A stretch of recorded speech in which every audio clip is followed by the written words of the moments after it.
As you can see, carrying strap. Remember, the warriors will travel 30 miles over rough ground.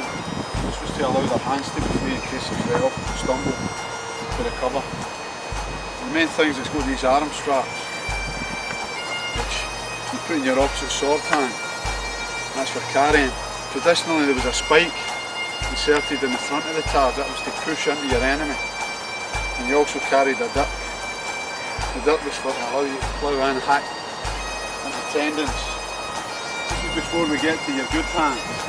In the good hand we've got a Scottish basket hilty broadsword. And as you can see in the handle there, dogfish gives you a good grip. These pieces here are called the lugs. That's to allow you to trap your opponent's swords, snap them. And there's an edge on either side that allows you to cut.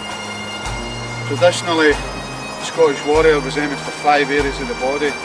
Those areas were under the oxters, the sides of the legs, the knees, and up into the throat. Forget about headshots or stabbing in the stomach. Your opponent could be wearing plate armour or a helmet, so they're wasted shots. You're aiming for certainties. Those areas are under the oxters. Because even if the guy's wearing plate armour or leather armour, he's still got to move his arms, move his legs, move his head. So the throat, the oxters, and the sides of the knees.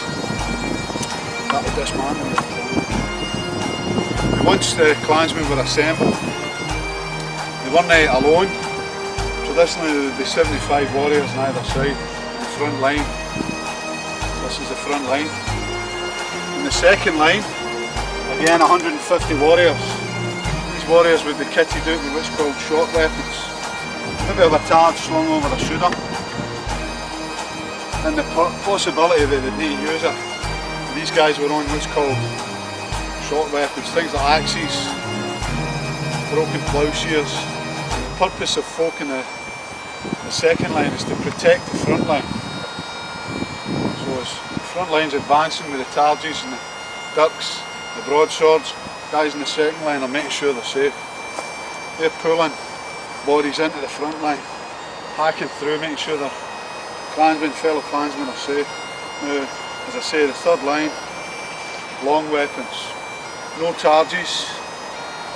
Maybe a wee sword in your belt for safety, but their purpose was long weapons.